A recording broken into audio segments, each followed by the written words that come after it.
Hey Swifties! Welcome to a brand new episode of Swiftie School, where together we walk Clownelia Street covering the latest news and Easter eggs from our fearless leader, Taylor Swift. I'm your host, Reagan Bailey, and it is enchanting to have you here. Now that we're out of the woods, let's get into today's episode. It's another great day to be alive at the same time as Taylor Swift. Let me just get this out of the way. You know, when I'm sitting on the edge of my seat, literally quaking and shaking, it's going to be a good episode. Now, before we get into it, as you guys know, this podcast is just an expression of my thoughts and opinions, and in no way, shape, or form am I associated with or impersonating as Taylor Swift or Taylor Nation. Although I would love to be affiliated with them, I am not. Now, holy guacamole. It's been a minute since I've been this excited about anything Taylor related, and I feel as though I have truly cracked the code. And I'm going to tell you right now, I'm going to be numbers heavy. I'm going to be numbers heavy today, and you guys are just going to have to bear with me because we have too many Swiftivities to get to, and I am genuinely, honestly, wholeheartedly believing that this Friday, June 7th, we will be getting an announcement for what I believe is going to be Reputation Taylor's version and or Debut Taylor's version.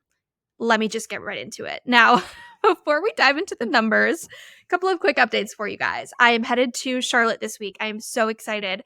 I am doing my Girl Tribe Code collaboration launch, which is happening tomorrow. If you're listening to the podcast on the day it comes out, it's coming out on 6/6. You can find it on girltribecode.com. I am so excited. The items are Taylor inspired, meets all things Reagan, girly core, pink, fun, all sorts of different colors, size inclusive. I am so excited for you guys to be wearing them and get your hands on them. And if you are somehow located in the Charlotte area and happen to find this podcast, I would absolutely live, laugh, love for you to join me on Saturday, June 8th. We're doing a launch party. We're going to have fun drinks, coffee, agua frescas. We're going to have a friendship bracelet table, so many fun things. And of course, you can come and hang with me, dance, listen to Torture Post Department, shop, all the things. It's going to be a total blast.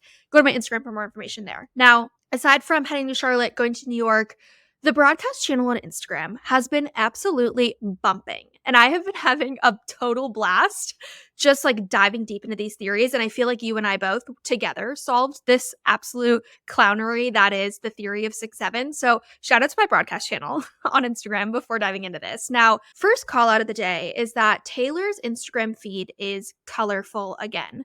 She's just getting color back into her face. We know that's a lyric from Torture Post Department. And anytime the grid is aligned, she's got something changing or happening with her feed, whether it's profile photo, Instagram highlights, the feed itself, the grids, the colors, we have to pay attention. Now, specifically looking at the colors that have been introduced back into the feed, we've got the blue and purple skirt in one of the images, we've got a red outfit in the other. Curious to see if she introduces a yellow image for her Leon thank you post, because if so, those colors kind of represent the colors of the re-records that already exist. Interesting, right? So if she is leading us into a Reputation or Debut re-record, perhaps she's kind of coloring her feed in a way that represents all the previous re-records, and then the next one would be an announcement, or the final one of that series would be for, I don't know, one of the next re-records. Just thought it was an interesting call out, but that just scratches the surface of what we're going to be getting into. Now we're going to take this nice and easy. Allow me to take you back to Madrid night 1. Anytime Taylor says anything numerically out of place, a little strange in the way she words it, we have to pay attention. And we've noted this several times throughout the Eras Tour. She's given us numbers like 175 while she was in Tokyo. She's thrown out things all of the time. And Madrid night 1, she, and I quote, said, "Doesn't this show feel like it's only been 10 minutes? Now, a lot of people were thinking, oh, maybe she was kind of throwing shade at Billie Eilish, because Billie Eilish has been just blabbering her gums all over the internet saying a 3.5-hour show is psychotic. But I believe she was pointing us to the date of 6/7, because if you were to do the math from the date of this Madrid show and highlight the number 10 where she says this show's felt like it's only been 10 minutes, it would lead us to the date of 6/7. And that, ladies and gentlemen, is what sent me down this absolute rabbit hole that I am about to send you on. So buckle up. Fasten your seatbelt, squeeze in tight in this getaway car, because we are vrooming down to Clownelia Street, and I'm talking hard. We are camping out on the streets of Clownelia Street. We are ready to rumble. Pitch a tent, if you will. So June 7th is the next Eras Tour show. Plain and simple. Another plain and simple fact is that 6 + 7 = 13. We know Taylor loves numerology, and 13 happens to be her favorite number. Now, I want to bring you guys back and let me know. You could send me a message. You could submit to the forum. Maybe I'll do a poll down below. Let me know if you want me to do an episode completely deep diving and re-briefing you guys on the 112-day theory, because I know with all these numbers we get kind of convoluted. So I will give you a little backstory with 112-day theory as well. But I want to revisit the 112-day theory with the number 67, and I'm going to take you back in time with that. So if we were to follow the number 112, the reason that we got this is because we started to notice a pattern dating back to the beginning of the Eras Tour, which started on March 17th, 2023. St. Patrick's Day, it was Glendale, Arizona, night one, and your girl just so happened to be there. So March 17th, 2023, if we started adding 112 days, Taylor actually followed a cycle. We saw that if we add 112 days to the start of the Eras Tour, which was 3/7/2023, it led us to July 7th, which was Speak Now Taylor's version. 112 days after that, it led us to October 27th, which was the release of 1989 Taylor's version. And then this is where we had a little bit of a glitch.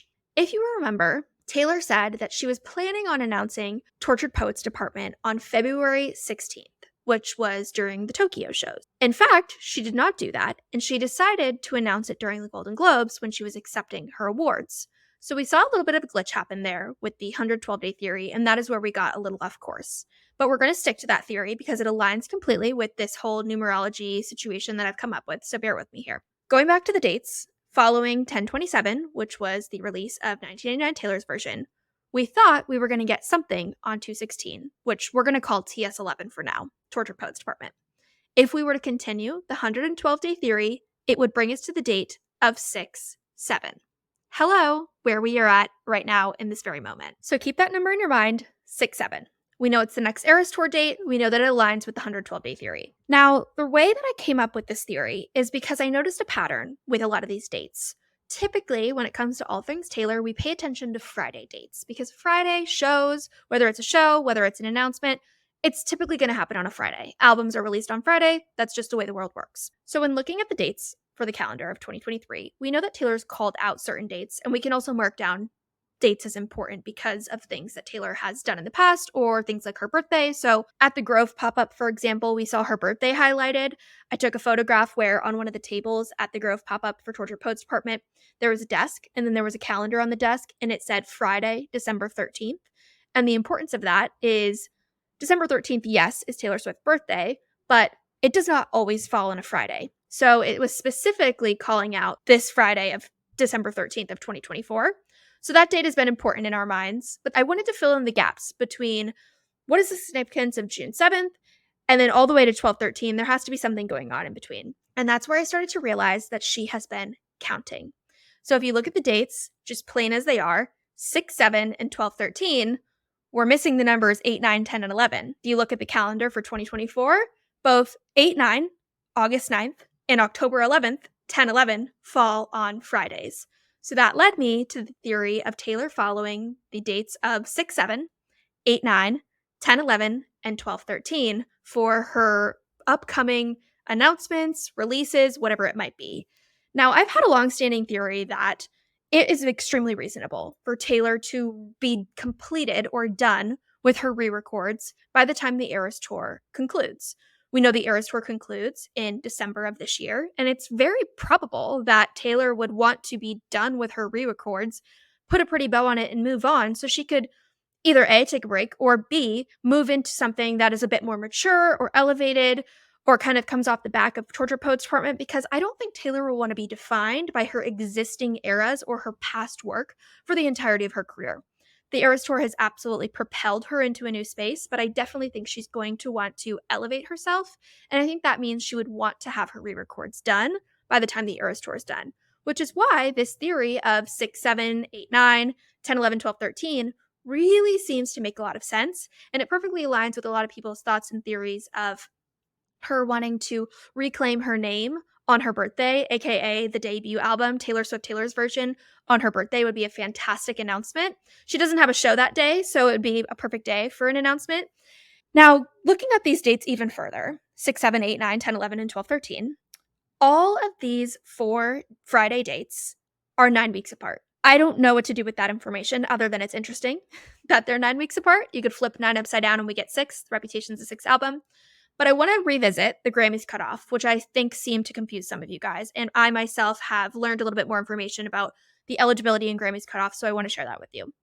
In my last episode, I talked with you guys about the Grammys cutoff being August 30th. Now, when I talk about the Grammys cutoff, the reason I bring this up as significant at all whatsoever is that Taylor will never want to put her own albums in competition with one another when award season comes about. And what I mean by that is, let's say the Grammys are happening tonight and they're voting on Album of the Year. They don't want to have two Taylor Swift albums that are eligible and to be voted on to go up against one another, because that would mean one album would win and the other would never have the chance of being eligible for Album of the Year again. So Taylor is always intentional, and every single artist does this, in not releasing two things within the same eligibility period, unless they don't care about their album getting notoriety, but that's crazy.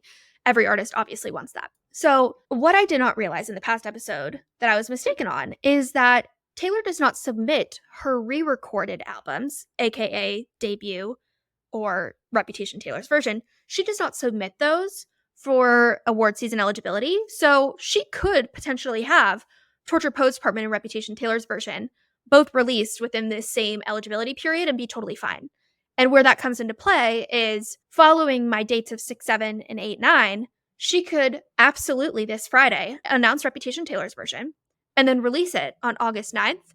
Yes, it would be before the Grammy cutoff of 8:30, but because she's not going to submit, hypothetically, Reputation Taylor's version for award season, it doesn't really matter that Torture Poets and Reputation would be in the same eligibility period. Hopefully that clears that up for you, but I thought it was important to call out and interesting, because I know a lot of us with a lot of the orange outfits are clowning for Karma, TS12, whatever TS12 might be. We obviously know Taylor starts working on her next album immediately after submitting the previous, so it's not unlikely that Taylor's already working on that, but I just think it now makes a little more sense, specifically with the dates that I have proposed with this theory to you guys. Now, I'm not going to stop there. I'm going to take it a step further with the evidence, so hopefully you guys are still following. If you have a pen and paper out, it's probably easier to follow there. So I want to point you guys to the song So It Goes, which we know is off of Reputation, and more famously is known for the lyrics saying, "But honestly, baby, who's counting? 1, 2, 3, and all the pieces fall." Hope you guys like that. That is from the album Reputation, and that is from the song So It Goes. It's the 6th album. Reputation is the 6th album, 6th studio album. And So It Goes is the 7th song, which points us back to 6, 7. Now you might be thinking, what does that have to do with this current theory of 6, 7? I wanted to see when was the last time that Taylor sung the song So It Goes as a surprise song on the Eras Tour. She last sung So It Goes on 11/20, November 20th, 2023. What does 1120 equal? Oh, 112. This brings me back to the 112-day theory. Now, I promised you guys I would give you a little information on this, because I know that some of you are like, what the heck is 112? I'm confused. I hate numbers. Tell me everything. So 112-day theory, obviously we know there's a pattern that's been established, but this had originally come about because it's rumored that Taylor has a total of 112 stolen songs from her discography that happened with the whole Scott Bruschetta. I call him Scott Bruschetta instead of Bruschetta because it's funnier. Scott Bruschetta, Scooter Barf, that were stolen from her. So rumored to be 112 songs. Also, 11 plus 2 equals 13, and 12 plus 1 equals 13. So the number is serendipitous in that it equals 13. But more importantly, if you are a believer in numerology or just interested in numbers in general, and a believer in angel numbers specifically, a lot of people believe in like 333 as a sign, or 444, whatever it might be. The 112 angel number is a sign that new beginnings and new opportunities are going to present themselves to you. So I thought this call out was really magical and special when it comes to the number of 112, because if she is kind of following this cycle and giving us something new opportunity, new beginning, presenting it to her fans, I think it's so perfectly aligned, and I love that for her. So again, if you need more information on the 112-day theory, let me know if you want an episode on that. But in the meantime, you can go to my blog. Just type in on Google 112-day theory explained, and it should be my blog post that pops up. I've got all of this detailed out for you there, and you can take as much time as you need to read through it. Now, bringing you back full circle, because this week was a little bit funky junky, because we had 2 shows, both on a Sunday and a Monday, which really threw me for a loop. I'm so used to like our Friday, Saturday, Sunday show situation that having shows on both Sunday and Monday was really funky. But regardless, these were the Leon shows. You guys have taught me that it's Lee, L-E-E, and then yawn, as in like yawn. Was that a good reenactment? Leon. So Leon Night 1 and 2, I want to talk about these surprise songs. So Leon Night 2, we got Glitch and Everything Has Changed. Now, if you saw my TikTok and Instagram reel about this, buckle up because you're in for a refresher. Here's why these two surprise songs together, out of face value, are very interesting. We have been waiting for Taylor to sing the song Glitch. We've seen a lot of songs that have been repeated on the Eras tour. Cough, cough, Maroon. Cough, cough, You're on Your Own, Kid. Cough, cough, Clean. Like, there are some songs that are definitely Mother's favorite, and that's totally great and dandy. But the songs that she has been reserving or holding off on have kind of caught our attention because we've kind of been thinking they're going to be held for very significant dates or meanings or pointing us to certain clues. And Glitch, number one, because the song title is Glitch, is interesting. Glitch, we know she references the lyrics. There's been 2,190 days since my love blackout, or whatever the heck she says. She calls out the number 2,190. If you scroll back from the date of Leon Night 2, which is Monday, June 3rd, if you look up the date of 2,190 days ago, you land on June 5th, 2018. Well, if you take it upon yourself, like I did, to scroll back on Taylor's Instagram to June 5th, 2018, you land upon an Instagram post where Taylor is posting about Reputation. And it is a poem from the Reputation files, that came in sort of the album when you bought it. And it's a really telling poem that perfectly aligns with kind of the story that singing Glitch and Everything Has Changed comes together to. More interestingly, if you think that's a little too out there woo-woo for you, when looking at the song Everything Has Changed, I wanted to know when was the last day that Taylor played the song Everything Has Changed. She played it on July 7/22, July 22nd, 2023. I took it upon myself again to Google how many days ago was July 22nd, 2023. Well, it just so happened to be 317 days ago. Why is the number 317 important? Because 317 was the start of the Eras Tour. The Eras Tour began on March 17th, 2023 in Glendale, Arizona. Now, after she did that fun little mashup for us on the guitar, she moved over to piano and she played the surprise song Chloe, Sam, Sophia, or Marcus from Torture Poets Department. We know Torture Poets Department is the 11th album. And what song is Chloe, Sam, Sophia, or Marcus? It is song number 20. Ladies and gentlemen, we once again have 11, 20. 1, 1, 2. I firmly believe, that with these surprise songs, Taylor was pointing us on a little Easter egg adventure.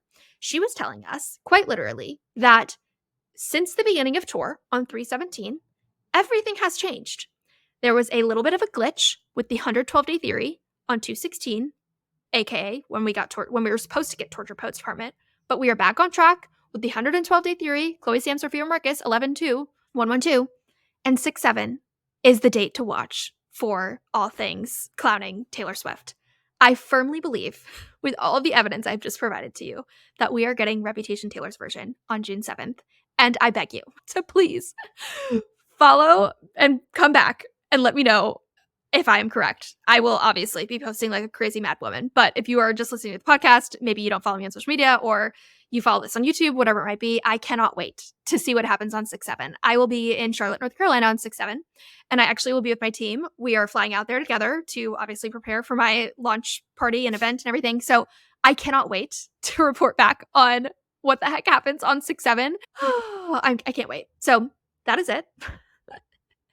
Now, a couple of shout outs before we get into our Swiftie submissions for today. We've got a couple new Patreon members, and I'm so excited to continue clowning with all of you. If you enjoy the podcast and you want to clown with me on a deeper level, we get together all of the time on Google Meet. We talk about our theories and all the latest Swiftivities over there. You can also join the Patreon and get in on our discussion boards that we have. We have group chats. There's so many different benefits like freebies, bonus Patreon episodes, all that stuff. But we have a couple of new members that I wanted to welcome. So we've got Jaden, Eli, and Emily. So excited to have all of you guys. And I hope that more of you guys consider joining. All you have to do to join is go to patreon.com/Swiftie School. It's a wonderful way to support me and all the free time that I put into this podcast and all of my Taylor content and all of the clowning and all that jazz. I love having that separate space for us. So I would greatly appreciate if you checked it out. Now, Swiftie submissions for today. We've got 3. First one is from Avery, and I can't believe I've never heard anybody call this out before, so shout out to Avery. Avery sent in a little picture. I don't know if it was her drawing or if someone else drew it out, but the photo was really cute, and it basically broke down that if you take Taylor's birth year of 1989 and you take two very significant numbers in Taylor's discography, which are 22 and 13, it equals 2024, which is really, really fun. And I kind of feel like 2024 is going to be the year that she completely reclaims all of her work. And I think this call out is so serendipitous and so cool, whether it was intentional on Taylor's part or not. The fact that 1989 plus 22 plus 13 equals 2024 is like so epic. And I guess we'll have to all reconvene on December 31st of this year to see if she really did reclaim all of her work. So someone remind me to do that. Now, Mona, this Swiftie submission comes from Mona, and she said, there's a picture from the Torture Poets department set that has a rep face in smoke. Is it an Easter egg or am I just clowning? By the way, love your episode so much. Thanks so much, Mona. If you guys follow Tess, who is best known for doing the Eras Tour live streams, check out her Instagram because she posted over on Instagram a great visual of this. Basically, when Taylor is doing the Torture Poets department set, I can't remember what song it is, maybe Who's Afraid of Little Old Me, I believe. Behind her, there is a white outline of a face in smoke. And if you overlay that white outline of a face with the Reputation album cover or album art, album photo, whatever, it literally lines up perfectly. So kind of interesting, kind of fun. We know Taylor likes to do a lot of like crossover moments with her Easter eggs, and I kind of feel like that's just one of them. And on the topic of crossover moments with Easter eggs, I feel like it's always so fun after we do finally get like an announcement or an album or whatever it might be. It's really fun to go backwards in time and see like what Easter eggs we might have missed. But anyways, if you're watching this on YouTube, I have my cat right here. She really wants to be a part of this, so hi. So the final Swiftie submission today comes from Penny, and Penny said on Melbourne Night 2, Taylor played Getaway Car, August, and The Other Side of the Door. Highlight on Getaway Car / August. Why would she play August if it's already on the set list? So, 112 days after Tortured Poets Department came out is Friday, August 9th, which aligns with my 8-9 theory. Love that, Penny. Then I found a Pinterest post that said if you look at the Tortured Poets Department logo upside down, it looks like kale. Kale means reputation in Gaelic or Irish. What if she announces Reputation's Taylor's version in Ireland? I am totally aligned with you, Penny. I think Reputation is way sooner than we think it is, and I kind of want to leave you guys with that. I want to know your thoughts. I know we've been talking about Reputation ad nauseum, but hopefully this is the last time that we meet before we have an announcement, and I just can't wait. I can't wait. And that's coming from someone who, like, Reputation isn't even my favorite album. I just simply can't wait. This has just been so fun to clown about, and I feel like it's kind of, like, finally coming to fruition. So, anywho, thank you guys for supporting the podcast. If you enjoyed this week, make sure to like or subscribe on YouTube, share this episode with a friend, rate or review. Whatever you could do to help me out would be amazing.